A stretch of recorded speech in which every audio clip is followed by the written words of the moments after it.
Peerless dragon sovereign. अध्याय 16। अनुनाद 70। चूनान के चेहरे पर उदासी छाई हुई थी। झाओ माउंटेन के शब्द सुनने में तो अच्छे लग रहे थे, लेकिन स्पष्ट रूप से उनका मतलब उसे मौत के मुंह में भेजना था। मार्शल दाओ के छठे स्तर पर एक साधारण मार्शल आर्टिस्ट का ब्लड पैटर्न पाइथन को चुनौती देना लगभग निश्चित रूप से मृत्यु में परिणत होगा। जीवित रहना केवल भाग्य की बात होगी। गुन यानक्सू ने झाओ माउंटेन के सुझाव को तुरंत खारिज कर दिया। जूनियर भाई चूनान केवल मार्शल दाओ के छठे स्तर पर हैं, उन्हें भेजने से न केवल ब्लड पैटर्न पाइथन को बाहर निकालने में विफलता मिलेगी, बल्कि वास्तव में उन्हें मौत के मुंह में भेजना होगा। उसे स्पष्ट रूप से महसूस हुआ कि झाओ पर्वत चूनान को निशाना बना रहा है। इससे पहले कि झाओ माउंटेन कुछ जवाब दे पाते, सन ताओ ने बीच में कहा, मुझे लगता है कि भाई झाओ का तर्क बिल्कुल सही है। ब्लड पैटर्न पाइथन से लड़ने से पहले हम अपनी युद्ध शक्ति को खोने का जोखिम नहीं उठा सकते। छठे स्तर के चूनान को चारा बनाकर भेजना सबसे उपयुक्त है। तो चूनान को छोड़कर आइए हाथ उठाकर मतदान करें कि क्या हम इस बात से सहमत हैं कि चूनान को चारा बनाया जाए। फिर झाओ माउंटेन और संताओ ने एक साथ अपने दाहिने हाथ उठाए, मानो उन्होंने पहले से ही तैयारी कर रखी हो। उनकी योजना सीधी सादी थी, चूनान को चारा बनाना। उसकी साधना शक्ति के साथ ब्लड पैटर्न पाइथन का सामना करने का मतलब था 80 से 90% मौत की संभावना। भले ही वह शुरू में न मरा हो, लेकिन उन्हें थोड़ी देर से सहायता प्रदान करने की आवश्यकता थी ताकि ब्लड पैटर्न पाइथन को चूनान को मारने का मौका मिल सके। गुन यानक्सू गुस्से से कांप रही थी, जबकि उसके बगल में चूनान ने केवल उपहास किया। उनकी नजर में झाओ माउंटेन और संताओ का यह अनाड़ीपन बेहद हास्यास्पद था। उन्हें लगा था कि इस चाल से चूनान की आसानी से मौत हो जाएगी। वे गलत थे। गंभीर भाव धारण करते हुए चूनान ने कहा, तो फिर मैं जाऊंगी। झाओ माउंटेन बेहद प्रसन्न हुआ और तुरंत बोला, जूनियर भाई चूनान सचमुच महान है। चूनान। गुन यानक्सू ने भौहें चढ़ाते हुए कहा, शायद मुझे ही जाना चाहिए, तुम्हारे लिए जाना बहुत खतरनाक है। लेकिन चूनान ने आत्मविश्वास से जवाब दिया, चिंता मत करो सीनियर सिस्टर गु, मैं अपनी बर्बादी खुद नहीं बुलाऊंगी। चूनान के आत्मविश्वास से भरे चेहरे को देखकर गुन यानक्सू के पास उसे रोकने का विचार छोड़ने के अलावा कोई विकल्प नहीं था। इस प्रकार योजना के अनुसार चूनान ब्लड पैटर्न पाइथन के ठिकाने की ओर चल पड़ा। जैसे ही वह मांद के पास पहुंचा, ब्लड पैटर्न पाइथन की भारी सांसों से गुफा के प्रवेश द्वार पर लगातार धूल उड़ती रही। एक हाथ से अपनी स्टोरेज रिंग पर एक टैप करते ही एक जेड पेंडेंट चूनान की हथेली में गिर गया, बिल्कुल वही विंड स्टेपिंग जेड पेंडेंट जो उसने लू किंग से लिया था। मिड एयर स्टेपिंग तकनीक और इस विंड स्टेपिंग जेड पेंडेंट के साथ, चाहे यह ब्लड पैटर्न पाइथन कितना भी दुर्जय क्यों न हो, यह मुझे पकड़ नहीं सकता। चूनान ने इन दो चीजों के आधार पर ही यह काम स्वीकार किया था। चुपके से गुफा में प्रवेश करते हुए चूनान जैसे ही अंदर की ओर बढ़ा, वह अचानक रुक गया। उससे कुछ ही दूरी पर 3 मीटर मोटा एक विशालकाय अजगर एक छोटे से टावर की तरह कुंडली मारकर बैठ गया, छाया में छिपकर आराम कर रहा था। उसकी लाल रंग की दोमुंही जीभ फड़फड़ा रही थी, जिससे दुर्गंधयुक्त हवा की लहरें उठ रही थीं। उसके सामने खड़े होकर चूनान एक बिल्ली के बच्चे की तरह तुच्छ प्रतीत हो रही थी।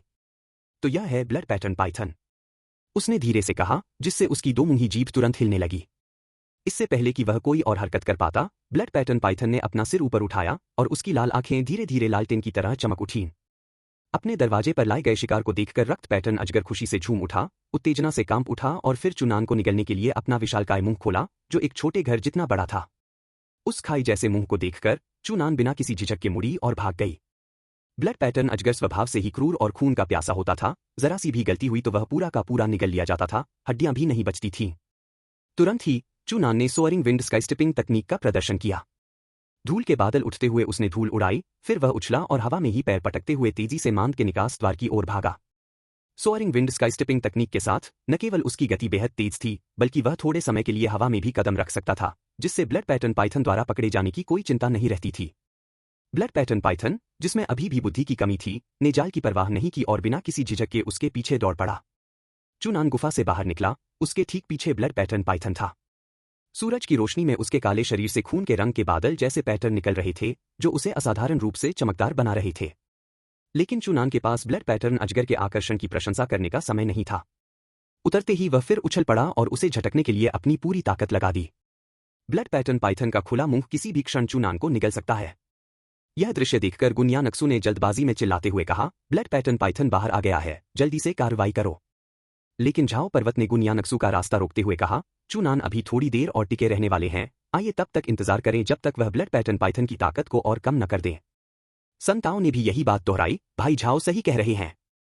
गुन यानक्सू तुरंत कार्रवाई करना चाहती थी, लेकिन झाओ माउंटेन और सन ताओ ने उसे रोक दिया। वह फिलहाल खुद को छुड़ा नहीं पाई। ब्लड पैटर्न पाइथन के साथ जानलेवा पीछा करने के दौरान झाओ माउंटेन को अविचलित देखकर चूनान तुरंत उनके इरादों को समझ गया। इसलिए उसने पवनचरण वाले जेड पेंडेंट को प्रेरित किया, जिससे उसकी गति और बढ़ गई और वह झाओ पर्वत के छिपने के स्थान की ओर दौड़ पड़ा। ब्लड पैटर्न पाइथन लगातार पीछा करता रहा और बार बार चूनान को निगलने की कोशिश करता रहा। झाओ पर्वत के पास पहुंचते ही चूनान ने देखा कि गुनयानक्सू को झाओ पर्वत और संताओ नियंत्रित कर रहे हैं और उसने व्यंग्य करते हुए कहा, भाई झाओ, मैंने रक्त पैटर्न अजगर को लुभा लिया है, अब अपनी चाल चलो। झाओ माउंटेन की प्रतिक्रिया का इंतजार किए बिना चूनान उससे आगे निकलकर दूर किसी स्थान की ओर दौड़ पड़ी। जैसे ही रक्त पैटर्न वाले अजगर ने झाओ पर्वत और उसके समूह को देखा, उसकी लाल आंखें उत्साह से चमक उठीं। उसने उन्हें छुपाने वाली बाधाओं को हटा दिया और फिर अपने नुकीले दांतों से भरे विशाल मुंह को झाओ पर्वत की ओर खोल दिया। यह देखकर झाओ माउंटेन गुस्से से चिल्लाया, सब लोग युद्ध के लिए तैयार हो जाओ। जैसे ही उसने बात की, झाओ माउंटेन, गुनयानक्सू और संताओ सभी हरकत में आ गए और ब्लड पैटर्न पाइथन पर हमला कर दिया। उनकी दहाड़े सियान दानव पर्वत श्रृंखला में गूंज उठीं, जिससे जमीन भी थोड़ी कांप उठी। कई मार्शल स्किल्स का इस्तेमाल करने के बाद उन सभी के चेहरे पर उदासी छा गई। हालांकि ब्लड पैटर्न पाइथन के शरीर पर कई घाव थे, लेकिन उसके विशाल शरीर की तुलना में वे बहुत मामूली थे और उनसे कोई घातक खतरा नहीं था। इसके बजाय इन चोटों ने ब्लड पैटर्न पाइथन को और भी उत्तेजित कर दिया। उसका विशाल रूप लगातार उछलता और टकराता रहा, जिससे तीनों को पीछे हटने के लिए मजबूर होना पड़ा और उनके पास जवाबी हमला करने की लगभग कोई शक्ति नहीं बची। संताओ ने चिंता से कहा, भाई, यह रक्त पैटर्न अजगर पहले ही मार्शल दाओ के 8वें स्तर के शिखर पर पहुंच चुका है। गुनयानक्सू बेहद गंभीर थी, क्योंकि ब्लड पैटर्न पाइथन की ताकत मिशन के विवरण से कहीं अधिक थी और अब उससे उलझने वाली वह अकेली थी। झाओ माउंटेन का चेहरा और भी गंभीर था। मार्शल दाओ के 8वें स्तर पर उसके हमले गुनयानक्सू के हमलों के सामने कुछ भी नहीं थे, जबकि गुनयानक्सू ने अभी अभी 8वें स्तर में कदम रखा था। जैसे जैसे लड़ाई लंबी खिंचती गई, तीनों की आध्यात्मिक शक्ति आधी समाप्त हो चुकी थी, जबकि रक्त पैटर्न अजगर को मामूली चोट ही आई थी।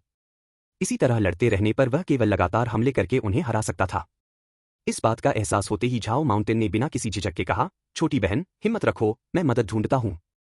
फिर झाओ माउंटेन बिना किसी हिचकिचाहट के मुड़ा और भाग गया। उसकी जिंदगी के आगे खूबसूरती कुछ भी नहीं है। संताओ अचंभित रह गया, इसलिए उसने भी नकल करते हुए कहा, मैं भाई झाओ की मदद करूंगा। फिर वह भी उनके पीछे पीछे भाग गया। गुनयानक्सू ने क्रोध से भरी अभिव्यक्ति दी। झाओ माउंटेन और संताओ के आसपास होने से ब्लड पैटर्न पाइथन को मारने का मौका था, लेकिन अब यह असंभव था। हालांकि शियाओक्वान तलवार रक्त पैटर्न अजगर के शरीर को बार बार चीर सकती थी, लेकिन वह उसे घातक प्रहार नहीं कर सकती थी। इससे भी अधिक महत्वपूर्ण बात यह थी कि लड़ाई के कारण उसकी आध्यात्मिक शक्ति पहले ही काफी कम हो चुकी थी। बूम! अंततः गुनयानक्सू अपनी पकड़ बनाए रखने में असमर्थ होकर एक कमजोरी का शिकार हो गई और ब्लड पैटर्न पाइथन की शक्तिशाली पूंछ द्वारा एक तरफ फेंक दी गई, जिससे वह जमीन पर बुरी तरह गिर पड़ी। फिर उसने अपना विशाल मुंह खोला और गुनयानक्सू की ओर झपटा। अगर वह निगल ली जाती तो मृत्यु से वापस लौटना असंभव होता। इसी क्षण थोड़ी दूर पर अचानक प्रकाश की एक लकीर ऊपर की ओर उठी। चूनान ने सोअरिंग विंड स्काई स्टिपिंग तकनीक का प्रदर्शन किया। दर्जनों मीटर की ऊंचाई तक उड़ते हुए अपनी मुट्ठी को कसकर भींच लिया और उसके शरीर से गर्जने जैसी आवाज निकली। गर्जनशील, प्रभावशाली मुट्ठी, प्रतिध्वनि 65, रेजोनेंस 686, 68। वह हवा से उल्कापिंड की तरह तेजी से नीचे गिरा और सीधे ब्लड पैटर्न पाइथन की ओर दौड़ पड़ा। शरीर और आध्यात्मिक शक्ति की प्रतिध्वनि लगातार बढ़ती गई। जैसे ही रक्त पैटर्न वाला अजगर गुनयानक्सू को निगलने ही वाला था, चूनान चिल्लाया, अनुनाद। 70। अध्याय 17, निर्लज्ज झाओ पर्वत। आकाश से उतरते हुए 1000 कैटी की ताकत के साथ बिजली की हल्की हल्की चमक कौंधी, जिससे कान फाड़ देने वाली भयानक गर्जनाएं सुनाई दी। यह प्रहार ब्लड पैटर्न पाइथन के सिर पर ऐसे गिरा जैसे कोई पहाड़ ढह रहा हो और समुद्र में लहरें उठ रही हों। टकराना। भीषण टक्कर के बल के कारण ब्लड पैटर्न अजगर का सिर अनियंत्रित रूप से जमीन पर जा गिरा, जिससे एक बड़ा गड्ढा बन गया। उसकी आंखों की लालिमा धीरे धीरे मिट गई। महज एक मुक्के से खूंखार ब्लड पैटर्न अजगर ने तुरंत अपनी कार्य करने की क्षमता खो दी। चूनान ब्लड पैटर्न पाइथन के ऊपर खड़ा था और जोर जोर से हाँफ रहा था। उस मुक्के ने उसके अंदर की आधी से ज्यादा आध्यात्मिक शक्ति को लगभग खत्म कर दिया था। थंडरस डोमिनेटिंग फिस्ट प्राप्त करने के बाद चूनान ने पूरी रात अथक अभ्यास किया और अंततः इसे 70 कंपन के स्तर तक विकसित किया। 70 कंपनों की शक्ति एक उन्नत मार्शल कौशल के बराबर है। हालांकि ऊर्जा एकत्र करने का समय लंबा होता है, इसलिए अवधि को कम करने के लिए दीर्घकालिक अभ्यास की आवश्यकता होती है। चूनान का अनुमान था कि 100 कंपन प्राप्त करने के लिए किसी को कम से कम मार्शल दाओ के 9वें स्तर तक पहुंचने की आवश्यकता होगी। गुनयानक्सू जमीन पर सुन्न होकर बैठी थी। उसकी आंखें खाली थीं और वह चूनान को ब्लड पैटर्न पाइथन के सिर पर खड़े देख रही थी। महज एक मुक्के से उसने ब्लड पैटर्न पाइथन को हरा दिया, जिसे हिलाना भी उसके लिए नामुमकिन था। इस क्षण चूनान उसके दिल में एक युद्ध देवता की तरह लग रही थी। गुनयानक्सू को स्तब्ध देखकर चूनान को समझ से परे अवाक महसूस हुआ। इस समय बहुत सारी शारीरिक और आध्यात्मिक शक्ति खर्च कर देने के बाद वह अभिनय करके और अधिक शक्ति खर्च नहीं करना चाहता था, इसलिए उसने कहा, वरिष्ठ बहनगू, क्या आप अभी भी खड़ी रह सकती हैं? ब्लड पैटर्न पाइथन को मैंने अभी अभी मार गिराया है, तुम भी इसे जल्दी से मार डालो। चूनान आखिरकार मार्शल दाओ के केवल 6ठे स्तर पर ही था। सर्वोच्च 8वें स्तर के मार्शल दाओ ब्लड पैटर्न पाइथन को केवल एक मुक्के से मारना लगभग असंभव है। गुन यानक्सु अचानक होश में आई। उसने पहले सोचा था कि ब्लड पैटर्न पाइथन मर गया है, फिर वह जल्दी से उठ गई। जैसे ही गुन यानक्सु की तलवार आगे बढ़ी, चुनान ब्लड पैटर्न पाइथन के सिर से नीचे कूद गया। कुरकुरा। ब्लड पैटर्न पाइथन के सिर को तलवार से छेद दिया गया, जिससे उसकी मृत्यु हो गई। उन दोनों ने राहत की सांस ली। अगर ब्लड पैटर्न पाइथन जाग गया तो उनकी वर्तमान स्थिति में भागना ही उनका एकमात्र विकल्प होगा। छोटे भाई चुनान, आप इतने ताकतवर कैसे हैं? आपने वो मुक्का कैसे मारा? ब्लड पैटर्न पाइथन के मरते ही गुन यानक्सु ने राहत की सांस ली और उत्सुकता से पूछा। उसके दिल में उठ रहे सवाल को वह दबा नहीं पा रही थी। चुनान को समझ नहीं आया कि क्या जवाब दे, इसलिए उसने बात टालते हुए कहा, यह सब सम्राट स्तर की मार्शल वेन की बदौलत है। गुन यानक्सु को अचानक ईर्ष्या से भरी निगाहों से एहसास हुआ, क्या सम्राट स्तर की मार्शल वेन वास्तव में इतनी शक्तिशाली थी? इस समय चुनान ने कहा, जल्दी से रक्त पैटर्न अजगर के विषैले दांत और विषैले थैली को लेकर संप्रदाय में वापस आ जाओ। यह कहने के बाद उसने एक बार फिर ब्लड पैटर्न पाइथन के शव को बड़ी हसरत से देखा। ब्लड पैटर्न पाइथन की ची और रक्त की शक्ति बहुत अधिक थी, जो उसी स्तर के दानव प्राणियों से कहीं अधिक थी, अन्यथा इससे निपटना इतना मुश्किल नहीं होता। यदि निर्जन गहन रूपांतरण रक्त पैटर्न अजगर की ची और रक्त शक्ति को अवशोषित कर लेता है तो शायद मेरा क्षेत्र फिर से आगे बढ़ सकता है। लेकिन गुन यानक्सु के यहां होने से मैं उसे अपना रहस्य नहीं बता सकती, यह काफी मुश्किल है। जैसे ही गुन यानक्सु विष की थैली और विषैले दांत को निकालने की तैयारी कर रही थी और चुनान ब्लड पैटर्न पाइथन के शव पर एकाधिकार करने के बारे में सोच रहा था, तभी कदमों की आहट सुनाई दी। छोटी बहन यानक्सु, तुम दोनों ने मिलकर रक्त पैटर्न अजगर को मार गिराया, बहुत बढ़िया। चलो जल्दी से संप्रदाय लौटकर मिशन की रिपोर्ट करते हैं। झाओ माउंटेन और संताओ अचानक लौट आए। उनकी निगाहें लालच से भरी रक्त पैटर्न अजगर पर टिकी थीं। शुरू में तो वे बहुत दूर भाग गए थे, लेकिन चुनान और उसके द्वारा फैलाई गई भयानक आभा को देखकर वे बिना किसी झिझक के वापस लौट आए।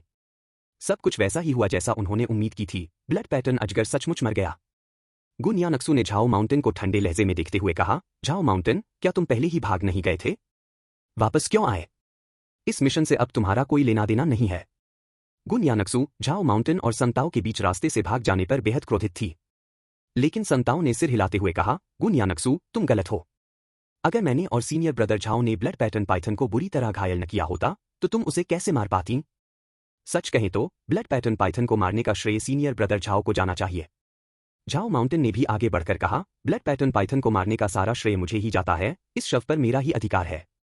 तुम इतने स्वार्थी कैसे हो सकते हो? सारा श्रेय खुद लेने की सोच रहे हो? मैं आपको सलाह देता हूं कि आप एक तरफ हट जाएं और शव मुझे सौंप दें, मुझे मिशन पूरा करने दें, अन्यथा साथ ही संप्रदाय सदस्यों की भावनाओं की अवहेलना करने के लिए मुझे दोष न दें। पहले ही मतभेद हो जाने के कारण झाओ माउंटेन ने अब दिखावा करना बंद कर दिया था। उसे बल प्रयोग करने की चिंता नहीं थी। चुनान और गुन यानक्सु की स्थिति स्पष्ट रूप से कमजोर थी। भले ही उनके पास कोई शक्तिशाली तकनीक हो, वे शायद उसका उपयोग नहीं कर पाएंगे। चुनान ने अपनी भौहें सिकोड़ी। विष की थैली और विषैले दांत महत्वहीन थे, लेकिन वह काफी समय से रक्त पैटर्न अजगर के शव पर नजर रखे हुए था। वह इसे झाओ माउंटेन को कैसे सौंप सकता था? लेकिन अभी अभी हुए उस प्रचंड और प्रभावशाली मुक्के ने बहुत कुछ खर्च कर दिया था, जिससे झाओ माउंटेन का मुकाबला करना मुश्किल हो गया था। जब चुनान इस दुविधा से निकलने के तरीके को लेकर असमंजस में थी, तभी अचानक पीछे से एक गड़गड़ाहट की आवाज आई। चारों ने एक साथ पीछे मुड़कर देखा तो पाया कि ब्लड पैटर्न पाइथन का मांद लगातार हिल रहा था। फिर अचानक लाल रोशनी की 2 किरणें चमक उठीं। एक विशालकाय ब्लड पैटर्न पाइथन, जो अभी अभी मारे गए पाइथन से 3 गुना बड़ा था, तेजी से बाहर निकला। उस भयावह आभा ने उनके दिलों को जकड़ लिया और एक निरंतर रक्तपात का तूफान खड़ा कर दिया। विशेषकर जब उसने मृत ब्लड पैटर्न अजगर को देखा तो उसने आकाश को हिला देने वाली दहाड़ लगाई। उसकी जबरदस्त ताकत ने उन चारों को वहीं जमा दिया। उन चारों का मुंह सूख गया था और वे कुछ बोल नहीं पा रहे थे, क्योंकि उन्हें उम्मीद नहीं थी कि वहां एक और ब्लड पैटर्न अजगर होगा जो पहले वाले से भी ज्यादा ताकतवर होगा। एक मार्शल दाओ 9वें शिखर का दानव जानवर संताओ ने सूखे मुंह से अपनी लार निकली। उसकी आंखों में भय झलक रहा था। गुन यानक्सु ने गंभीर स्वर में कहा, यह रक्त पैटर्न अजगर स्पिरिट पिल दायरे में प्रवेश करने ही वाला है। भागो। चुनान ने गुन यानक्सु को पकड़ लिया और साथ ही विंड स्टिपिंग जेड पेंडेंट और सोअरिंग विंड स्काई स्टिपिंग तकनीक दोनों को सक्रिय कर दिया। गुन यानक्सु के साथ उनके शरीर से अवशिष्ट परछाइयां निकलती हुई निकली और वे अत्यधिक गति से दूर की ओर भाग गए। चुनान और गुन यानक्सु को पलक झपकते ही गायब होते देख ब्लड पैटर्न पाइथन ने झाओ माउंटेन और संताओ पर अपनी निगाहें जमा ली। उस समय झाओ माउंटेन लगभग रो रहा था। उसके मन में पछतावे के सिवा कुछ नहीं था। ब्लड पैटर्न पाइथन से भयभीत होकर वे दोनों अपनी पूरी ताकत से भागने लगे और उसकी तीखी चीखें उनका पीछा करती रहीं, मानो वह उन्हें मरा हुआ देखकर चैन से नहीं बैठने वाला था। दूसरी ओर चुनान गुन यानक्सु के साथ सैकड़ों मीटर तक भाग गई थी और यह पुष्टि करने के बाद कि ब्लड पैटर्न पाइथन उसका पीछा नहीं कर रहा है, वह धीरे धीरे रुक गई। गुन यानक्सु ने एक लंबी सांस छोड़ी। तब उसे एहसास हुआ कि वह किसी समय ठंडे पसीने से भीग चुकी थी। चुनान, तुमने मुझे एक बार फिर बचा लिया। जब हम संप्रदाय लौटेंगे तो मैं तुम्हें ठीक से धन्यवाद देना सुनिश्चित करूंगा। लगातार 2 बार बचाए जाने के कारण गुनयानक्सु चुनान की वास्तव में आभारी थी। हालांकि चुनान ने शांत भाव से उत्तर दिया, यह तो बस एक छोटा सा प्रयास था। उसकी निगाहें ब्लड पैटर्न पाइथन के मांद की दिशा में टिकी रहीं, उसके विचार और भी जीवंत हो गए, पता नहीं अब उस लाश का क्या हाल होगा।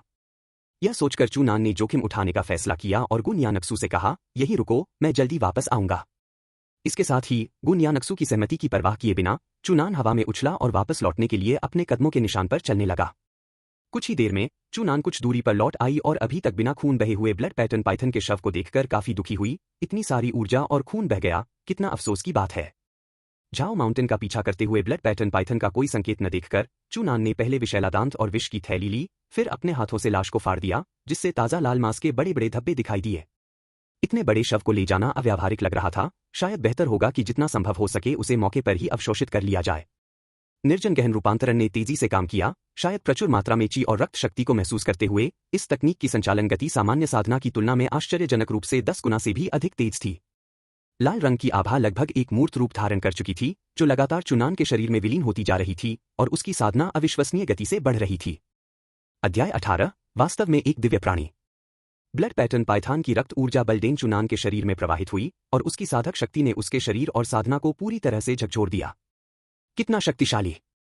साधना में आए इस उछाल को महसूस करते हुए चुनान ने आश्चर्यचकित कर दिया, बिना नहीं रह गया। उसके पूरे शरीर में प्रचुर मात्रा में रक्त ऊर्जा प्रवाहित हो रही थी, उसकी आहा पूरी तरह से तरल बनी हुई थी और एक जगह सफलता के धुंधले संकेत मिल रहे थे। चुनान बेहद खुश हो गई और फिर उसने ब्लड सैंपल पाइथन की शक्ति को और भी तेजी से निगल लिया। ब्लड आर्टिस्ट पाइथन का शव नग्न आंखों से दिखाई देने वाली गति से तेजी से मुरझाने लगा और अंततः उसकी शक्ति खोकर कूड़े में बदल गई। एक अगरबत्ती के ज्वालामुखी के समय के बाद एक प्रमुख आवाज के साथ चुनान की साधना ने सफलता प्राप्त की और वह मेरिडियन मास्टर स्टेज से मार्शल दाओ की 7वीं परत के प्रारंभिक चरण में पहुंच गई। उसकी आध्यात्मिक शक्ति और शरीर में तेजी से परिवर्तन हो रहा था और चुनान स्पष्ट रूप से अपनी शक्ति में आश्चर्यजनक गति से वृद्धि महसूस कर सकता था। लगभग 1 कप चाय के समय के बाद चुनान की सफलता की प्रक्रिया पूरी हो गई, जिससे उसे पूरी तरह से तरोताजा और बेहद आरामदायक महसूस हुआ। जैसे ही चुनान आगे ध्यान केंद्रित करने वाला था, अचानक उसके पीछे से लापता का एहसास हुआ। अचानक अपना सिर घुमाया और देखा कि ब्लड चार्टर पाइथन, जो झाओ पर्वत और संताओं का पीछा कर रहा था, जंगल से बाहर तेजी से भाग रहा है। उसका मुंह अब भी लगातार दहाड़ते हुए संताओं को निगल रहा है। जब चुनान ने देखा कि उसने एक मरे हुए रक्त ड्रैगन पैटर्न का लगभग सारा खून चौंच लिया है, तो लिविंगगन ने संताओं को एक ही संकेत में निगल लिया और फिर से टूटा हुआ बना दिया। चुनान उछाल से दूसरी दिशा में भाग गया, क्योंकि वह जानता था कि अगर वह इस रक्त पैटर्न ड्रैगन के शिकार में फंस गया तो उससे बचना इतना आसान नहीं होगा। मार्शल दाओ साधना के अपने बौद्ध स्तर के साथ 9वें स्तर के चरम रक्त प्लाज्मा को हराना लगभग असंभव था। सोरिंग विंड स्काई स्टेपिंग तकनीक और विंड स्टेपिंग जेड पेंडेंट का भरपूर उपयोग किया गया। चुनान की गति सफलता के बाद बढ़ी, जिससे ब्लड डायरेक्शन पाइथन के महान प्रयास की लागत बढ़ गई। यह स्पष्ट रूप से गति के मामले में कुशल नहीं था। एक अगरबत्ती के प्रोटोटाइप के क्षण भर के अंदर ही चुनान ने ब्लड सैंपल पाइथन से पूरी तरह से लिया। उफ! खुशकिस्मत हूं कि मैंने जल्दी ही बैकलाप दे दिया, बाकी आज मेरा अंत हो जाता है। चुनान ने एक गहरी सांस ली और फिर उस जगह की ओर भाग गया जहां उसका गुनयानक्सु से मिला हुआ था। विषदांत और विष तश्तरी दोनों प्राप्त करने के बाद और यहां तक कि साधना में सफलता प्राप्त करने के बाद चुनान का सियान दानव पर्वत श्रृंखला में शामिल होने का कोई इरादा नहीं था और उन्होंने पहले सियान पर्वत तलवार संप्रदाय में वापसी का निर्णय लिया। जल्द ही चुनान उस स्थान पर लौट आया जहां वह गुनयानक्सु से अलग हुआ था, लेकिन जब वह वहां पहुंचा तो वह अपनी नन्हे सिकोड़ने से खुद को रोक नहीं पाया। गुनयानक्सु सीधे अलग था, उसके बगल में जमीन में धंसी हुई सियाओ क्वान तलवारें थीं, उसके चेहरे के कागज पीले पड़ गए थे, मानो वह बुरी तरह घायल हो गई हो। आसपास की आध्यात्मिक ऊर्जा अत्यंत अराजक थी, यह स्पष्ट था कि यहां अभी अभी एक युद्ध हुआ था। यह कौन था? झाओ पर्वत? चुनान संदेह से भर गया और पूछताछ करने के लिए आगे बढ़ने का इरादा किया। चुनान को वापस आते देख गुनयानक्सु ने अचानक जल्दबाजी में कहा, चुनान, इधर मत आओ। उसकी घबराहट और चिंता दिखावा नहीं थी। यह देखकर चुनान ने तुरंत दूरी बनाने के लिए कदम पीछे हटा लिए और अचानक होने वाली घटनाओं के लिए तैयार होने के लिए उसकी आंतरिक आध्यात्मिक शक्ति में वृद्धि हुई। सस! अचानक जंगल में किसी चीज के हवा को चीरने की आवाज गूंजी। चुनान ने पीछे से आ रही जानलेवा मंशा को भांपते हुए आध्यात्मिक शक्ति से भरे दोनों हाथों से पलटवार किया और हथेली से वार किया। बूम! हथेली ने हवा में ही उसकी ओर आ रहे खंजर को रोक लिया, जिससे वह पत्तों में गिर गया। चुनान की बर्फीली निगाहें उस दिशा पर टिक गईं जहां से खंजर आया था और उसने ठंडे लहजे में कहा, अगर हिम्मत है तो छिपना बंद करो और बाहर आ जाओ। घायल गुनयानक्सु चाह रहा था, ये लोग उसे निशाना बना रहे थे। तुम बदमाश, तुम्हारी प्रतिक्रिया तो बहुत तेज है, लेकिन हम तीनों का सामना करने का मतलब निश्चित मौत है। Swish swish swish. आसपास के जंगल से 3 आकृतियां निकलीं, जिनके हाथों में चांदी की तलवारें थीं। उनकी आंखों में स्पष्ट रूप से हत्या का इरादा भरा हुआ था और वे चुनान की ओर नीचे की ओर वार कर रही थीं। तुम्हें लगता है कि तुम मुझे मार सकते हो? नामुमकिन। चुनान की पुतलियां घूमी और उसने तुरंत इन तीनों की ताकत का आकलन कर लिया। मार्शल दाओ के 7वें स्तर पर 2 और 8वें स्तर पर 1। इस जीवन मरण की स्थिति में चुनान ने सोअरिंग विंड स्काई स्टिपिंग तकनीक का प्रयोग करते हुए एक ही झटके में घातक प्रहार से खुद को बचा लिया। तीनों बड़े ब्लेड एक साथ जमीन पर गिरे, जिससे भारी मात्रा में धूल और गिरे हुए पत्ते उड़ गए। काले वस्त्र पहने ये तीनों व्यक्ति कद में लगभग एक जैसे थे, उनमें खेतीबाड़ी के मामूली अंतर के अलावा कोई खास फर्क नहीं था। इसे लो। चुनान की आंखों में हत्या का भाव उमड़ रहा था और वह अपनी शारीरिक तकनीक का इस्तेमाल करते हुए खुद को दूर कर रहा था, जिससे उसकी शारीरिक और आध्यात्मिक शक्ति लगातार प्रतिध्वनित हो रही थी। महज 8 सांसों में उन्होंने 50 प्रतिध्वनियां पूरी कर लीं। उसके दाहिने हाथ में एक घातक आभा छा गई और उसने चिल्लाकर कहा, गरजता हुआ शक्तिशाली मुक्का। उसकी मुट्ठियों की ताकत गरजते हुए बादल की तरह गूंजी, जो भयानक शक्ति और गति के साथ आगे बढ़ी। इससे पहले कि तीनों को पता चलता कि क्या हुआ, चुनान ने अपने लक्ष्य पर निशाना साध लिया था और उसकी मुट्ठी मार्शल दाओ के 7वें स्तर पर मौजूद एक हत्यारे पर जा गिरी। बूम! उस मुक्के की अदम्य शक्ति ने एक व्यक्ति के पेट को भेद दिया और गरजते हुए प्रभुत्वशाली मुक्के की 50 गुना शक्ति पल भर में उसके भीतर विस्फोटित हो गई। वह 9वीं परत के शिखर रक्त पैटर्न अजगर जितना शक्तिशाली नहीं था, भला एक साधारण सा शरीर गर्जनापूर्ण और शक्तिशाली मुट्ठी का सामना कैसे कर सकता था? वह दर्दनाक ढंग से चीखा, क्योंकि उसका शरीर धमाके के साथ फट गया। सफल आक्रमण के बाद चुनान तेजी से पीछे हट गया। एक तरफ आराम कर रही गुन्यानक्सु यह देखकर दंग रह गई। उसने तीनों के खिलाफ जमकर संघर्ष किया था, जिसके परिणामस्वरूप उसे गंभीर चोटें आई थी। फिर भी चुनान वहां पहुंची और एक ही झटके में एक को मार गिराया, जो बेहद आश्चर्यजनक था। तीसरा भाई, काले वस्त्र पहने हुए व्यक्तियों में से एक दर्द से कराह उठा, उसे इतनी जल्दी अपने साथी को खोने की उम्मीद नहीं थी। काले कपड़े पहने दूसरा आदमी भी चौंक गया और बोला, बड़े भाई, हमें तीसरे भाई का बदला लेना होगा। मार्शल दाओ के 8वें स्तर पर काले वस्त्र पहने हुए व्यक्ति, जिसे बड़े भाई के नाम से जाना जाता था, ने भारी मन से सिर हिलाया और कहा, दूसरे भाई, जरा भी संकोच मत करो, अपनी पूरी ताकत से उसे मार डालो। इतना कहते ही काले वस्त्र पहने दोनों व्यक्तियों ने एक बार फिर चुनान पर हमला कर दिया। चुनान की आकृति पलक झपकते ही ऊपर की ओर बढ़ी, 2-3 कदमों में ही वह गुन्यानक्सु के पास पहुंच गया। उसके बगल में पड़ी शियाओक्वान तलवार को पकड़कर काले वस्त्र पहने हुए आदमियों पर टूट पड़ा। गुन्यानक्सु विस्मय से देखती रही जब चुनान ने अभूतपूर्व प्रवाह के साथ सोअरिंग विंड स्काई स्टिपिंग तकनीक का इस्तेमाल किया, जिससे वह पूरी तरह से अचंभित रह गई। उसने सोअरिंग विंड स्काई स्टिपिंग तकनीक का अभ्यास करने की भी कोशिश की थी, लेकिन 1 महीने बाद भी वह इसे शुरुआती स्तर पर ही मुश्किल से समझ पाई थी, जबकि चुनान ने मामूली उपलब्धि हासिल कर ली थी, जो बड़ी उपलब्धि के बेहद करीब थी। यह सचमुच कल्पना से परे था। क्या एक सम्राट स्तर की मार्शल नस वाले प्रतिभाशाली व्यक्ति होने का यही मतलब है? गुन्यानक्सु ने ईर्ष्या से भरे अपने दिल में बुदबुदाया। लेकिन गुन्यानक्सु को यह नहीं पता था कि चुनान को सोअरिंग विंड स्काई स्टिपिंग तकनीक को मामूली सफलता स्तर तक पहुंचाने में महज 3 दिन लगे थे। उसने अपना अधिकांश समय थंडरस डोमिनेटिंग फिस्ट का अभ्यास करने में बिताया। कुछ ही समय में गुन्यानक्सु एक बार फिर चुनान को शियाओक्वान तलवार चलाते हुए देखकर चकित रह गई। उसकी तलवारबाजी की तकनीकें उत्कृष्ट थीं और तलवार की आभा गूंज रही थी। तलवार का प्रत्येक वार पानी की एक निरंतर धारा की तरह था, जिससे काले वस्त्र पहने दोनों व्यक्तियों के पास जवाबी हमला करने का लगभग कोई साधन नहीं बचा था। सायन माउंटेन स्वॉर्ड सेक्ट में प्रतिभावान व्यक्ति को सायन माउंटेन स्वॉर्ड टेक्निक की स्वॉर्ड मैनुअल तक पहुंच प्राप्त होती थी। गुन्यानक्सु ने स्वयं लंबे समय तक इसमें विशेषज्ञता हासिल की थी। हालांकि वह लघु उपलब्धि के स्तर तक भी पहुंच गई थी, लेकिन वह ऐसी सहजता हासिल नहीं कर सकी। चुनान की तलवारबाजी की कला ऐसी थी मानो उसकी भुजाएं स्वाभाविक रूप से फैली हों, बिना किसी सुस्ती के, मानो वह तलवार के साथ एक हो गया हो, पूर्ण सामंजस्य में। गुन्यानक्सु इतनी निराश थी कि उसे खून की उल्टी करने का मन कर रहा था। तुलनाएं कितनी निराशाजनक हो सकती हैं, यह वाकई दुखद है। ऐसी उपलब्धि केवल सम्राट स्तर की मार्शल नस होने से हासिल नहीं की जा सकती। युद्ध शक्ति को बढ़ाने के लिए विभिन्न मार्शल कौशलों को लगातार समझने के लिए असाधारण बोध क्षमता की भी आवश्यकता होती है। सम्राट स्तर की मार्शल नस, अद्भुत समझ, सचमुच एक दिव्य प्राणी। गुन्यानक्सु ने मन ही मन बुदबुदाया, उसका दिल प्रशंसा से भर गया था। अध्याय 19, चुनान का क्रोध। सायन माउंटेन तलवार टेक्निक। आकाश से चकाचौंध भारी तलवारों की रोशनी, साथ ही एक पिरामिड चीख भी सुनाई दी। सर्वोच्च स्तर के मार्शल दाओ के, क्योंकि मियामी स्तर के काले वस्त्रधारी व्यक्ति को चुनान की तलवारों ने 2 आभूषणों में काट दिया। चुनान के पूरे शरीर पर लाल खून के छींटे पड़े। तभी उसने देखा कि चुनान ने सियाओक्वान तलवारों को सबसे पहले पकड़ रखा है। उसके कट्टरपंथियों की तरह तेज हैं और वह काले कपड़े पहने आखिरी आदमी की ओर बढ़ी है। भूत, भूत! सामने से देखने पर वह आखिरी आदमी बुरी तरह से घायल हो गया। वह डर के मारे चिल्लाने लगा और बिना किसी झंझट के फूट पड़ा। यह देखकर चुनान ने तुरंत अपनी पिछली दौड़ और उड़ती हुई हवा के साथ स्काई स्टिपिंग तकनीक का उपयोग करके उसे जमीन से ऊपर उठा लिया। हवा में हर कदम के साथ सूक्ष्म आध्यात्म ऊर्जा की लहरें बाहर की ओर बहती हैं। कुछ ही सांसों के बाद चुनान ने आखिरी आदमी को पकड़ लिया और उसके सिर पर रख दिया। सोरिंग विंड स्काई स्टिपिंग तकनीक ने पूरी ताकत से पैर पटका लगाया और एक दबी हुई आवाज के बाद उसके 7 छिद्रों से खून बहने लगा और उसका शरीर सड़ गया, मांस के ढेर की तरह जमीन पर गिर गया। कुछ ही पलों में काले कपड़े पहने प्रतिभागियों को चूनान ने अकेले ही मार डाला। गुन यानक्सू ने यह दृश्य देखने की बात कही। उसने सोचा था कि अगर चू उसे यहां से फिल्म देखने में मदद कर सके तो यह एक अविश्वसनीय उपलब्धि होगी, लेकिन उसे जरा भी आकार नहीं मिला कि वह पलटी मार सके। इसी समय चूनान गुन यानक्सू के पास गया और पूछा, तुम्हारे व्यापारी कैसे हैं? गुन यानक्सू को अपने दिल में एक गर्माहट महसूस हुई। उसने सिर हिलाते हुए जवाब दिया, यह कोई गंभीर बात नहीं है, कुछ दिनों के आराम के बाद मैं ठीक हो जाऊंगी। चूनान ने राहत की सांस ली। अगर गुन यानक्सू गंभीर रूप से घायल हो गया तो सियान दानव पर्वत श्रृंखला को शामिल करना इतना आसान नहीं है। गुन यानक्सू ने अचानक अपना सिर नीचे कर लिया। उसके चेहरे पर हल्की सी शर्मिंदगी झलक रही थी और उसने कहा, आपने मुझसे इतनी बार यात्रा की है, मुझे सच में नहीं पता कि आपका अनुभव कैसे विज्ञापन दिया। समुदाय के सामने आने के बाद मेरे बारे में देर तक बात करें तो कैसे रहेंगे? पहली बार गुन यानक्सू ने किसी पुरुष से दरिंदगी की और स्वाभाविक रूप से उसे थोड़ी शर्म महसूस हुई।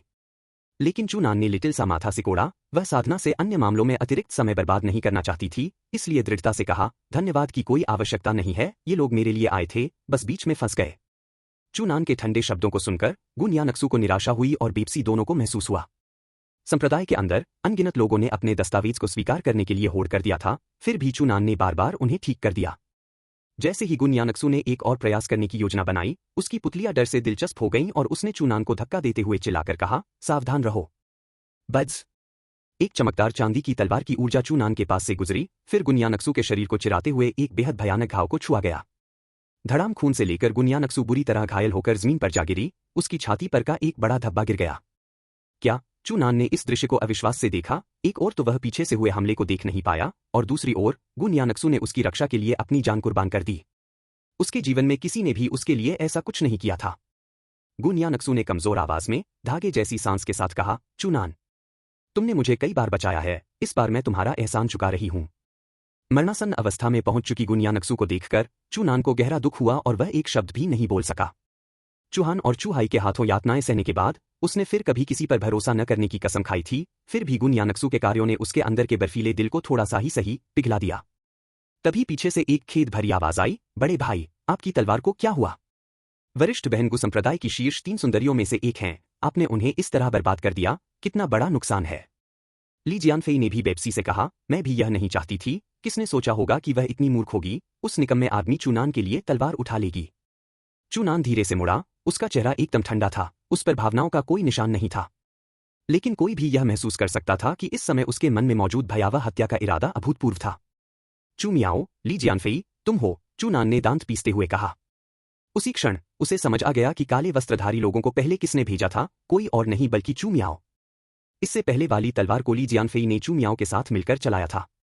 अब तक चूनान के दिल में उमड़ता क्रोध लगभग प्रत्यक्ष रूप से प्रकट हो चुका था। अगर एक नजर से ही किसी की जान ली जा सकती तो वह उन्हें 1000 बार मार डालता।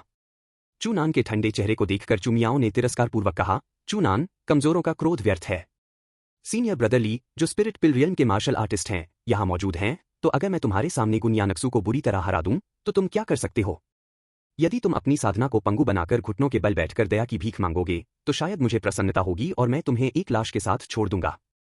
चूनान द्वारा सार्वजनिक रूप से पराजित और घायल होने के बाद से चू मियाओ के मन में द्वेष था। वह इस तथ्य को सहन नहीं कर पा रहा था कि जिसे वह कभी लगातार उत्पीड़न का एक बेकार पात्र मानता था, वह उससे आगे निकल गया है। तो क्या हुआ अगर उसके पास सम्राट स्तर की मार्शल नस है? चू मियाओ की नजरों में चूनान हमेशा के लिए एक निकम्मा ही रहेगा। जब तक चूनान की सारी संपत्ति पूरी तरह से नष्ट नहीं हो जाती, चू मियाओ संतुष्ट नहीं होगी। स्पिरिट पिलरियल मार्शल आर्टिस्ट द्वारा गंभीर रूप से घायल हुई गुन यानक्सू ने कमजोर स्वर में कहा, चूनान, जल्दी से चले जाओ, मेरी चिंता मत करो, संप्रदाय लौट जाओ। स्पिरिट पिलरियल के मार्शल आर्टिस्ट के खिलाफ चूनान चाहे कितनी भी ताकतवर क्यों न हो, जीतना असंभव था। लेकिन फिलहाल चूनान गुस्से से अभिभूत था। उसकी निगाहें चू मियाओ पर टिकी हुई थीं, उसका शरीर कांप रहा था, भयंकर काटने से उसके दांतों से खून बह रहा था और वह बुदबुदाया, धिक्कार है। अत्यधिक क्रोध में आकर चूनान ने तेजी से थंडरस डोमिनेटिंग फिस्ट की प्रतिध्वनि को पूरा किया। फिर उसने अपना सारा गुस्सा मुक्के में झोंक दिया, कपड़े फड़फड़ाने लगे, आंखें खून की तरह लाल हो गईं, उसका शरीर एक तेज तीर की तरह आगे बढ़ा। गर्जनापूर्ण, शक्तिशाली मुक्का, 80 की प्रतिध्वनि, मानो बिजली की तरह, एक ही मुक्का चू मियाओ की ओर बढ़ा। मार्शल दाओ के 7वें स्तर को पार करने के बाद चूनान की गर्जनापूर्ण प्रभुत्वशाली मुट्ठी 80 प्रतिध्वनियों को प्राप्त कर सकती थी। निःसंदेह वर्तमान स्थिति में चूनान का यह सबसे शक्तिशाली मुक्का था, जो पूरी तरह से शीर्ष स्तरीय मार्शल कौशल का उदाहरण है। इतने जोरदार प्रहार का सामना करते हुए चू मियाओ एक पल के लिए घबरा गया, लेकिन जल्द ही उसने संयम बरतते हुए कहा, चूनान, सीनियर ब्रदर ली के यहाँ होने पर तुम लापरवाही से कोई काम करने की हिम्मत मत करना। दरअसल जैसे ही चूनान चू मियाओ पर हमला करने ही वाली थी, ली जियानफेई ने अपना दाव चल दिया। इस बार उसने तलवार का इस्तेमाल नहीं किया, बल्कि हवा में एक हथेली चलाई, जिसकी चकाचौंध भरी आध्यात्मिक शक्ति एक विशाल हथेली की मुद्रा में परिवर्तित हो गई और सीधे चूनान के शरीर पर प्रहार किया। स्पिरिट पिल दायरे में पहुंचने के बाद आध्यात्मिक शक्ति को बाहर की ओर उत्सर्जित किया जा सकता है, जो मार्शल आर्ट्स दायरे के मार्शल आर्टिस्ट की क्षमता से कहीं अधिक होती है। चूनान को ऐसा लगा जैसे उस पर कोई उल्कापिंड गिर गया हो, उसके द्वारा लगाई गई शक्ति टकराते ही बिखर गई, शियाओक्वान तलवार उसके हाथ से फिसल गई, उसका शरीर पीछे की ओर गिर गया, लगातार खून बह रहा था, मानो उसके अंग बाहर निकल आएंगे। मार्शल आर्ट्स क्षेत्र और स्पिरिट पिल क्षेत्र के बीच का अंतर बहुत अधिक था, जिससे वह शक्तिहीन हो गया। बूम! ली जियानफेई ने चूनान की छाती पर पैर रखा और चू मियाओ की ओर देखते हुए पूछा, चू मियाओ, क्या हमें उसे एक ही तलवार से मार देना चाहिए? चू मियाओ चूनान के पास गई और शेखी बघारते हुए हंसते हुए बोली, उसे सीधे मार डालना तो बहुत दयालुता होगी, मैं खुद उसकी सारी हड्डियां तोड़ना चाहती हूं, उसे अंतहीन दर्द में मरते देखना चाहती हूं। चूनान ने गुस्से से घूरते हुए खुद को छुड़ाने की कोशिश की, लेकिन वह पूरी तरह से शक्तिहीन था। हालांकि किसी ने भी इस बात पर ध्यान नहीं दिया था कि चूनान से बहने वाला खून धीरे धीरे उसके गले में लटके बूंद के आकार के पेंडेंट द्वारा सोख लिया जा रहा था। अध्याय 20, ली जियानफेई को मार डालो, चू मियाओ को मार डालो। बैटली भाई ली, पहले चूनान के पैर काट दो ताकि वह फिर कभी खड़ी न हो सके, चू मियाओ ने चूनान के प्रति तिरस्कार और निर्दयता से कहा। यह सुनकर चूनान का चेहरा गंभीर हो गया, क्योंकि उसके कट्टर शत्रु उसके सामने खड़े थे, फिर भी वह पूरी तरह से शक्तिहीन था। चूहान का सामना करते समय भी यही स्थिति थी, और अब ली जियानफेई के साथ भी यही स्थिति है। वह फिर कभी प्रकट रूप से नियंत्रित और प्रतिरोध करने में अशक्त होने की इस भावना का अनुभव नहीं करना चाहती थी, लेकिन अनिच्छुक होने के बावजूद वह स्पिरिट पिल स्पिरिट के मार्शल कैरियर की शक्ति थी। मेरे पास नए डेसोलेट प्रोफाउंड ट्रांसफॉर्मेशन नामक पवित्र ग्रंथ है। समय पर मिलने पर मैं निश्चित रूप से महान शिखर तक पहुंच गया हूं और अपने माता पिता के लापता होने के रहस्य को उजागर कर सकता हूं। मैं यहां कैसे मर सकता हूं, यहां कैसे मर सकता हूं? चूनान ने मन ही मन जोर से चिल्लाया, उसकी आंखों में दृढ़ संकल्प झलक रहा था। जब तक वह मरता नहीं, तब तक आशा रखता है। उसने ली जियानफेई को पीछे धकेलने के लिए अपने दांतियन और सम्राटों के लिए फिर से मार्शल नासा का विस्फोट करने की योजना बनाई थी, और इस मशीन का लाभ उठाने वाले गुनिया नक्सू को लेकर बोल्ट की योजना बनाई थी। चूनान इस चाल का उपयोग नहीं करना चाहता था, लेकिन ऐसी विकट परिस्थिति का सामना करते हुए उसके पास कोई विकल्प नहीं था। ली जियानफेई का चेहरा भाव में था, उनका उपयोग लांग्सगार्ड्स द्वारा किसी भी क्षण के लिए तैयार किया गया था। चूनान ने भी अपनी पूरी सेना इकट्ठी की और एक संकटपूर्ण संघर्ष के लिए अपनी मार्शल आर्ट की क्षमता और साधना का भरपूर उपयोग करने की तैयारी की। इस मित्रता क्षण में चूनान की छाती से अचानक एक अविश्वसनीय बर्फीली छाया। ठंड, वीरांगना और हथियार का एक सादृश्य वातावरण। चूनान को केंद्र में बेच दिया गया था। क्या हो रहा है? अचानक चूनान को ऐसा लगा जैसे किसी अदृश्य तेज तलवार ने उसकी छाती को भेद दिया हो, हजार बार कटने की भावना ने उसे मृत्यु की कामना करने पर मजबूर कर दिया। तलवारों की ऊर्जा की एक लहर की दिशा दिशा में उछाल आया, जिससे चू मियाओ और ली जियानफेई एक साथ कई मीटर पीछे हट गए। चूनान को कांच वाली शक्ति गायब हो गई, और उसने दर्द से कराहते हुए अपने कपड़े के चित्र बनाए, जिससे पता चला कि उसके गले में लटके हुए दांतों के आकार की नंगी आंखें दिखाई देने वाली गति से पिघलती जा रही थीं, और अंततः महल की लंबाई के एक छोटे तलवार के चित्र में बदल गए। यह वही पेंडेंट है जो मुझसे लियूकाई से मिला था। यह इस स्थिति में कैसे आया? चूनान ने विश्वास से कहा। यह पेंडेंट लियूकाई से तब प्राप्त हुआ जब उसने अपनी साधना पुनः प्राप्त कर ली और उसे मार डाला। इसकी ली गई प्रदर्शनी को देखने पर उन्हें संदेह हुआ कि यह किसी बहुमूल्य कलाकृति को परिष्कृत करने वाली सामग्री से बनाया गया है, और उन्होंने इसे अपने पास रख लिया, लेकिन उन्हें यह उम्मीद नहीं थी कि यह इस रूप में परिवर्तित हो जाएगी। चू मियाओ को स्पष्ट रूप से आभास हो गया था कि चूनान के साथ कुछ चमत्कारिक घटना घट रही है, और उसने चॉकलेट के भाव से चिल्लाते हुए कहा, बड़े भाई ली, चूनान के साथ कुछ समानता है, जल्दी से उसे मेरे लिए मार डालो। ली जियानफेई के चेहरे पर भी चुने गए भाव थे। चू मियाओ की तुलना में उच्च स्तर की साधना होने के कारण उनकी इंद्रियां कहीं अधिक तीव्र थीं। उन्हें स्पष्ट रूप से यह आभास हो गया था कि चूनान के अंदर कुछ बेहद भयानक जागृति हो रही है। लंबी तलवार ने निर्णायक प्रहार किया, जिससे एक असीम आंधी उठ खड़ी हुई। यह प्रहार ली जियानफेई की पूरी ताकत का था, और यहां तक कि उसी स्पिरिट पिल स्तर के मार्शल आर्टिस्ट के लिए भी मौत से बचना मुश्किल होता। लेकिन चूनान ने इस प्रहार के प्रति जरा भी भय नहीं दिखाया। छोटी तलवार के टैटू ने अचानक उसके पूरे शरीर में बड़ी मात्रा में गहरे काले रंग की तलवार की ऊर्जा प्रवाहित कर दी, जिससे उसका पूरा शरीर उबलने लगा। अभी अभी जिस तलवार की शक्ति ने उसे लगभग शक्तिहीन कर दिया था, वह चूनान की आंखों में अत्यंत नाजुक प्रतीत हो रही थी। चूनान ने बस हल्के से अपना हाथ हिलाया, और उसकी हथेली से गहरे काले रंग की तलवार की ऊर्जा फूट पड़ी। एक चटकने की आवाज सुनाई दी, और चूनान पर वार कर रही तलवार की ऊर्जा तुरंत टूट गई और अपने मूल आध्यात्मिक ऊर्जा रूप में वापस आ गई। यह कैसे संभव है? ली जियानफेई ने अविश्वास से कहा। उसे अपनी आंखों के सामने हो रही घटना पर विश्वास नहीं हो रहा था। अचानक जैसे ही चूनान ने उसकी ओर देखा, ली जियानफेई को ऐसा लगा जैसे वह किसी अथाह खाई में गिर गया हो। उसका पूरा शरीर अत्यधिक ठंड से कांप उठा, मानो किसी अदृश्य हाथ ने उसके दिल को जकड़ लिया हो, जो किसी भी क्षण उसकी जान लेने के लिए तैयार हो। ली जियानफेई को जमे हुए देखकर चू मियाओ ने उन्मादपूर्वक दहाड़ते हुए कहा, ली जियानफेई, तुम क्या कर रहे हो? जल्दी करो और चूनान को मार डालो। मरना। चूनान की आंखें बिजली की तरह चमक उठीं। जैसे ही उसने हल्के से एक शब्द कहा, उसके पूरे शरीर में तलवार की ऊर्जा का प्रवाह दौड़ गया। घोर काली तलवार की ऊर्जा ने आकाश को ढक लिया, जिससे पूरा आकाश काले रंग में रंग गया। वुश! चूनान ने अचानक हमला किया। उसका शरीर मानो एक गहरे काले रंग की तेज तलवार में बदल गया। पलक झपकते ही वह ली जियानफेई के सामने प्रकट हो गया। उसकी तर्जनी उंगली एक तेज तलवार की तरह बेरहमी से वार कर रही थी। जीवन मरण के संकट के दबाव में ली जियानफेई ने पलटवार किया और बचाव में अपनी तलवार उठाने की कोशिश की, लेकिन तब तक बहुत देर हो चुकी थी। स्विश! चूनान की हरकत के साथ एक घोर काली तलवार की ऊर्जा प्रवाहित हुई, जो ली जियानफेई की गर्दन से होकर गुजरी। चू मियाओ की भयभीत निगाहों के बीच ली जियानफेई का सिर जमीन पर जा गिरा और धड़ाम से लुढ़कते हुए अपने पैरों पर खड़ा हो गया। चू मियाओ ली जियानफेई की मृत्यु से पहले उसकी भयभीत और अविश्वास से चौड़ी हुई आंखों को भी देख सकती थी। यह कैसे हो सकता है? उसकी आंखों के सामने का दृश्य चू मियाओ को बुरी तरह डरा गया। वह समझ नहीं पा रहा था कि चूनान अचानक इतना शक्तिशाली कैसे हो गया। ली जियानफेई स्पिरिट पिल रियल्म का मार्शल आर्टिस्ट था, फिर भी चूनान ने उसे एक उंगली से ही मार डाला। अचानक होश में आते ही चू मियाओ को एहसास हुआ कि चूनान की घातक निगाहें उस पर टिकी हुई हैं, और बिना किसी झिझक के वह मुड़ा और भाग गया। वह इस जगह से भागना चाहता था, लेकिन चूनान की आंखों में दिख रही जानलेवा मंशा लगभग साकार हो गई थी। वह किसी भी कीमत पर चू मियाओ को भागने नहीं देगा। इससे पहले कि चू मियाओ पूरी तरह से मुड़ पाता, चूनान ने पहले ही उसका रास्ता रोक दिया था। चूनान का चेहरा देखकर चू मियाओ अत्यधिक भयभीत हो गया, लेकिन जल्द ही वह शांत हो गया और बोला, चूनान, तुम्हारी हिम्मत कैसे हुई मुझे मारने की? मैं चूहान का पुत्र हूं, चू परिवार का मुखिया। अगर तुम मुझे मारोगे तो तुम पूरे चू परिवार को अपना दुश्मन बना लोगे। मेरे पिता और मेरा दूसरा भाई तुम्हें नहीं छोड़ेंगे। क्या तुम अपने माता पिता की तरह दुखद मौत मरना चाहते हो? इस समय भी चू मियाओ को लग रहा था कि वह चू परिवार का इस्तेमाल करके चूनान को दबा सकता है, लेकिन चूनान ने उसकी बात अनसुनी कर दी। उसने एक हाथ से इशारा किया और उसकी उंगलियों से तलवार की दो ऊर्जा निकलीं, जो चू मियाओ के घुटनों को भेद गईं। टकराना! चू मियाओ के पैरों में ताकत खत्म हो गई और वह तुरंत जमीन पर घुटने टेक कर बैठ गया। आज तुम्हें मरना ही होगा, चूनान ने निर्दयता से कहा। उसकी आंखों में कोई भावना नहीं थी। इस बार चू मियाओ बुरी तरह डर गई थी और जल्दी से अपनी जान की भीख मांगते हुए बोली, चूनान, हम एक ही कुल के हैं, तुम मुझे नहीं मार सकते। चूनान ने उपहासपूर्वक कहा, एक ही कुल के? तुम मुझसे एक ही कुल का होने की बात करने की हिम्मत कैसे करते हो? अगर आप सचमुच मुझे कबीले का हिस्सा मानते तो आज यह घटना कभी नहीं होती। Swish swish swish! चूनान लगातार अपनी तलवार जैसी उंगलियों से इशारा कर रहा था और उसकी तलवार की ऊर्जा तूफान की तरह चू मियाओ के शरीर में प्रवेश कर रही थी। दर्द भरी चीखें चारों ओर गूंज उठीं, जिससे पास में छिपे हुए दानव जानवर भयभीत होकर भगदड़ मचाने लगे, जिससे लगभग जानवरों का सैलाब उमड़ पड़ा। चूनान, तू निकम्मा है, तू मुझे मारने की हिम्मत कैसे करता है? कुछ ही सांसों के बाद तलवार की ऊर्जा से चू मियाओ का शरीर लगभग चूर-चूर हो गया और अंततः धड़ाम से जमीन पर गिर पड़ा। मृत्यु के क्षण तक चू मियाओ को विश्वास नहीं हो रहा था कि चूनान ने सचमुच उसे मारने की हिम्मत की। चू मियाओ की मृत्यु के साथ ही चूनान के चारों ओर की तलवार ऊर्जा धीरे धीरे कम होने लगी। हालांकि वह अभी भी इस शक्ति के बारे में ज्यादा नहीं समझता था, लेकिन उस समय वह इतना व्यस्त था कि उसे इसकी परवाह ही नहीं थी।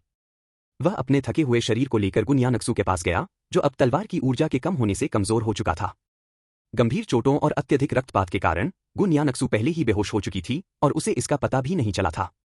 उसके अभी भी रिश्ते घावों को देखकर चूनान को अब कोई परवाह नहीं रही। उसने उसकी छाती पर फटे हुए कपड़ों को फाड़ दिया, जिससे खून से सना हुआ बर्फ जैसा सफेद हिस्सा दिखाई दिया। लेकिन चूनान इस बात से बेखबर था। उस समय वह केवल गुन यानक्सू की जान बचाने के लिए हर संभव प्रयास करना चाहता था। उसने पहले गिरी हुई शियाओक्वान तलवार को वापस उठाया और उसकी धार से अपनी हथेली को काटकर खोल दिया, जिससे आध्यात्मिकता से भरपूर खजाने का खून उसके घाव से बहने लगा और अंततः गुन यानक्सू के घाव पर टपकने लगा। ट्रेजर ब्लड मेरी मार्शल नसों को सुधार सकता है और मेरे दांतियान को ठीक कर सकता है। यह गुन यानक्सू की चोटों को भी ठीक करने में सक्षम होना चाहिए।